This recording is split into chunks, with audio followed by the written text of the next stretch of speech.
Toujours avec Dominique de Villepin, l'ancien Premier ministre, on parlait de la situation à Gaza, la volonté de Benyamin Netanyahou de prendre le contrôle de toute la bande de Gaza.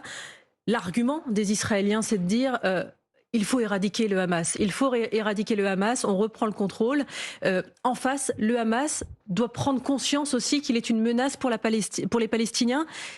L'autorité palestinienne elle-même demande le retrait du Hamas là-bas. Mais bien sûr, la question du Hamas est extraordinairement claire.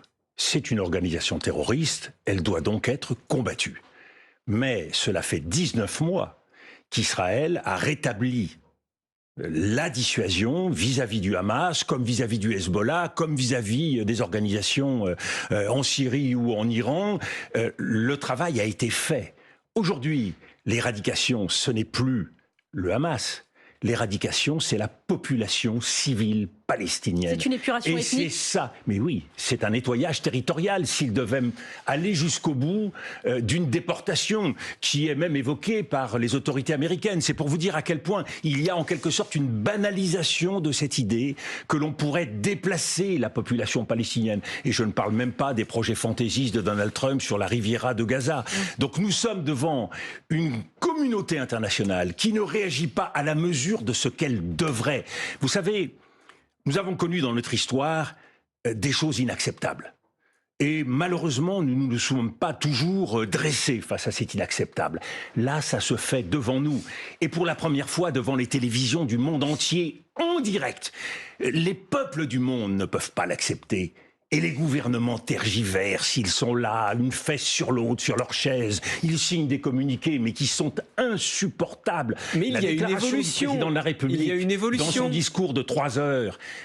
Il a dit c'est une honte ce que fait Benyamin Netanyahou, c'est une honte. Moi, je peux dire c'est une honte. Et tous les Français peuvent dire c'est une honte. Mais par exemple, mais le président de la République, il doit mettre fin à cette honte. Il ne peut pas décider, vous parliez tout à l'heure, du déferment des responsables du gouvernement israélien. Il y a devant la Cour pénale internationale, on rappelle qu'il y a un mandat d'arrêt. Ça veut dire quoi concrètement? Quel est le levier d'Emmanuel Macron sur ce sujet précis? Il propose on fait suffisamment de réunions à Paris. Il demande une réunion d'urgence au Conseil européen et il soumet à la question l'ensemble des Européens.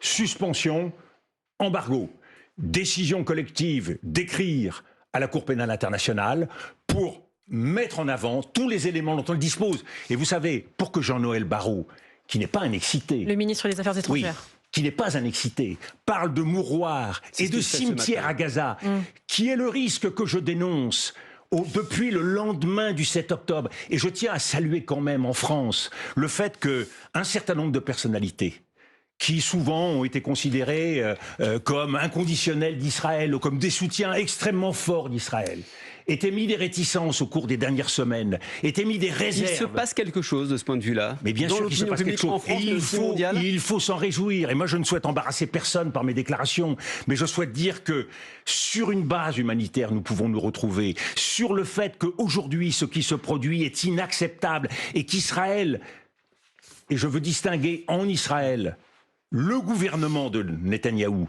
et la population israélienne, qui de ce point de vue-là n'est certainement pas unanime. Donc ne faisons pas d'amalgame, n'essentialisons pas notre propos vis-à-vis d'Israël, pas plus que de la communauté juive. Dominique Soyons prudents et attentifs. Mais sur le plan diplomatique, d'État à État, nous ne pouvons pas accepter la politique qui est mise en œuvre, le plan qui est mis en œuvre. Et vous voyez, quelle crédibilité avons-nous vis-à-vis de Donald Trump, alors que nous avons réussi à rentrer par la porte de derrière dans les négociations, et j'en suis heureux, sur l'Ukraine. Mais quelle crédibilité peut-on avoir sur le dossier ukrainien quand nous sommes que capables de signer des communiqués? Enfin, excusez-moi. Mais Emmanuel Macron lui-même, président de la République, je peux vous dire que Jacques Chirac, aujourd'hui, ne se contenterait pas de signer un communiqué avec le Canada et avec le Royaume-Uni. Une dernière question sur la position américaine quand même. Est-ce que vous ne voyez pas, pareil, bouger du côté de Donald Trump qui était en tournée au Proche-Orient et qui a vu des chefs d'État lui dire il va falloir bouger aussi là encore sur la cause palestinienne? On dit en coulisses que l'aide humanitaire est rétablie lentement du côté de Gaza parce que Donald Trump ferait pression sur Benjamin Netanyahou. Vous y croyez ça ? Mais Donald Trump, face à la difficulté tragique de Gaza, qu'est-ce qu'il fait ? Il a abordé le Moyen-Orient autrement, c'est-à-dire par sa dimension économique. Il a signé des contrats avec l'Arabie Saoudite, avec les Émirats, avec le Qatar. Il a donc doublé en quelque sorte Israël. Et manifestement, aujourd'hui, Benjamin Netanyahou, pour Donald Trump, est un embarras. Et donc il a envie de le court-circuiter. Mais dans les fondamentaux de la politique américaine, il est peu vraisemblable, même si rien n'est exclu totalement, que les États-Unis puissent abandonner Israël, voire même condamner la politique menée par Israël.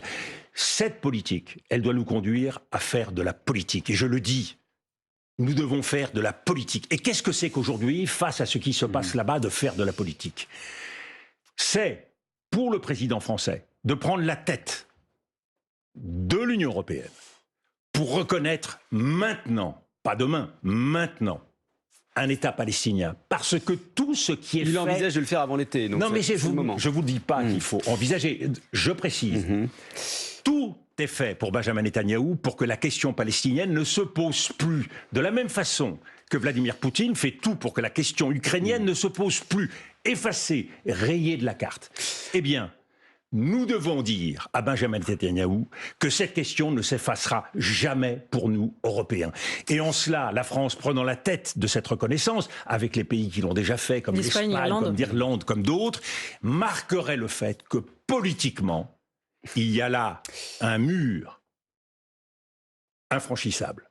Et ça... Ce doit être la politique de la France. Vous savez, le simple fait, et je le redis parce que c'est important dans la période actuelle, le fait d'avoir une diplomatie française et européenne à la hauteur des enjeux, qui permet à tous les Européens de se retrouver et de se rassembler, c'est un bouclier pour l'Europe et pour la France. Le fait de ne pas être à la hauteur des enjeux, eh bien, peut nous valoir toutes sortes d'attaques opportunistes sur notre territoire. Nous sommes vulnérables, tout simplement parce que nous ne sommes pas à la hauteur de l'exigence historique de nos pays.